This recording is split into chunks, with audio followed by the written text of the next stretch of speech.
महोदय, पिछले 5 वर्ष के दौरान प्रदेश के अंदर प्रति व्यक्ति आय लगभग दुगनी हुई है। 1947 से लेकर के 2017 तक प्रदेश के अंदर प्रति व्यक्ति आय में जितनी वृद्धि हुई, विगत 5 वर्ष के दौरान प्रदेश की इस विकास यात्रा में हम प्रति व्यक्ति आय को वहां तक पहुंचाने में सफल हुए हैं। प्रदेश की जीएसडीपी 5 वर्ष पहले 10 लाख 11 लाख करोड़ के आसपास थी।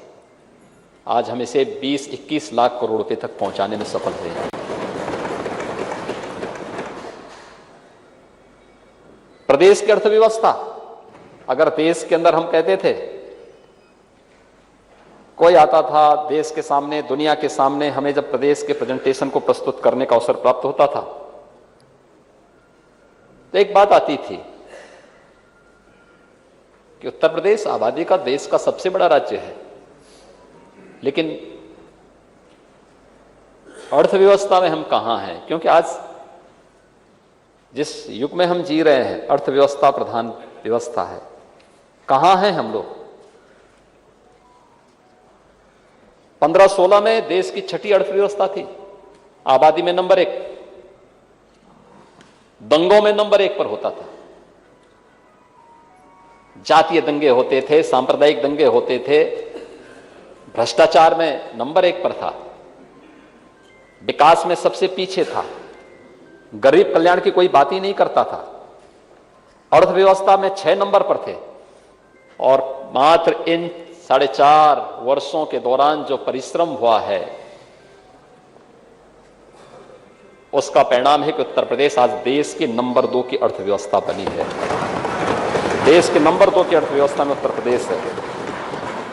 ईज ऑफ डूइंग बिजनेस, यानी व्यवसाय की सुगमता, रोजगार की बड़ी बड़ी चर्चाएं कर रहे थे। मुझे आश्चर्य होता है कि रोजगार, सरकारी नौकरी के साथ साथ निजी क्षेत्र में नौजवानों की पसंदीदा कार्य उनको मिल सके, उस प्रकार के अवसर उन्हें प्राप्त हो सके, इसके लिए हमें देश और दुनिया के निवेश को आमंत्रित करने का अवसर देना था। प्रधानमंत्री जी ने 2014 में कहा था, रिफॉर्म, परफॉर्म एंड ट्रांसफॉर्म के ये 3 मंत्र दिए थे। उत्तर प्रदेश सरकार ने उसे अक्षरशः यहां लागू किया। जो रिफॉर्म किए गए उसके परिणाम सामने आए। सरकार ने जो परफॉर्म किया, आज उसके परिणाम सामने आ रहे हैं। ईज ऑफ डूइंग बिजनेस, व्यवसाय की सुगमता क्या होनी चाहिए, व्यापक संशोधन किए, उस प्रकार की नीतियां बनाई गई। आज परिणाम है, देश के अंदर, अगर दुनिया के अंदर भारत निवेश का सबसे अच्छा गंतव्य है, तो देश के अंदर उत्तर प्रदेश सबसे अच्छा गंतव्य बना है। ईज ऑफ डूइंग बिजनेस में 16 नंबर, 2015-16 में उत्तर प्रदेश 16वें नंबर पर था और आज उत्तर प्रदेश नंबर 2 पर आ गया है। खबरों के निष्पक्ष विश्लेषण के लिए सब्सक्राइब करें Jantantra TV and press the bell icon. Never miss any update.